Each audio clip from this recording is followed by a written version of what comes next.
What was it like, obviously, being recruited by USC and then going to USC and then going into the NFL?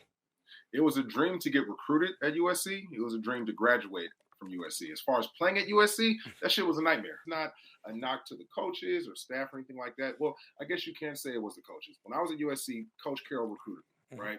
Everybody wanted to be recruited from Coach Carroll, win championships. They were coming right off of the Rose Bowl against Penn State. But then right after that, that's when sanctions hit. And that's when everything that happened when Reggie was there, we had got hit with. So we lost scholarships. We couldn't go to a bowl game. We had Lane Kiffin. It worked out for a little bit, but we all know how the Lane Kiffin era ended. And then from there, I had Ed Ogeron, who was my D-line coach during the Lane Kiffin era.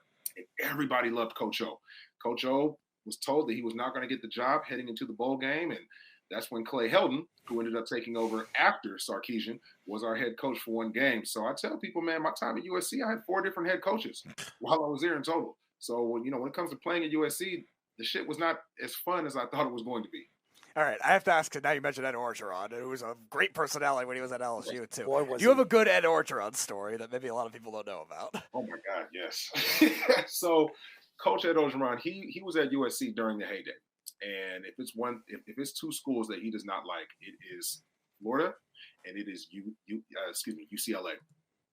He would never let anybody come into the D-line room or the team meeting room with any sort of blue on.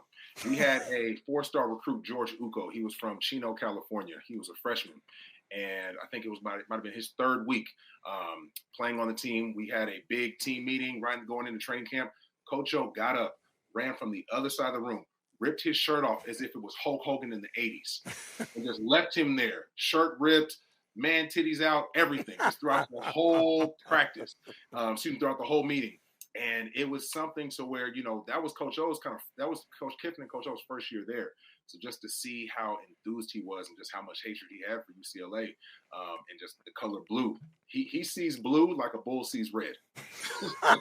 You speaking about bulls, I'm actually going to Madison Square Garden and watching, a bulls riding tournament over there, championship bulls riding and I'm actually going to do my credentials, interview some cowboys. I've never done it before. It's something that I'm going to enjoy. I've done everything but doing that. So I'm going to have the opportunity to do it, Speedy, with your friend, Ashley Sarge. The only thing is just make sure you don't invite Rex Ryan to do it. He loves to do crazy things. What's so funny? Ashley has one leg, so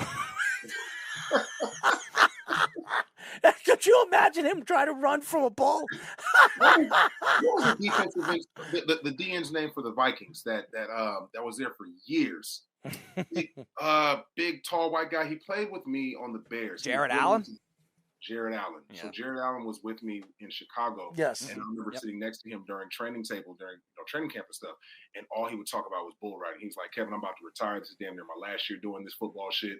I'm moving out to my ranch, and I'm just going to be tackling bulls for the rest of my life. He's out of his mind. He was a great player. He's a Hall of Famer. Tremendous player. He was a fantastic player. He's funny, too. Never got a chance to interview him. I would love to interview him because he's got that spark, that personality that definitely draws you. You could every time he was speaking to the press, he wore a cowboy hat, and he always stood out. It didn't matter who it was. It didn't matter who he was standing next to and what kind of star he was standing next to. He always stood out because he always had that deep Texas accent. It was very funny. It really was. Jared Allen and Justin Smith when I was with the Texans.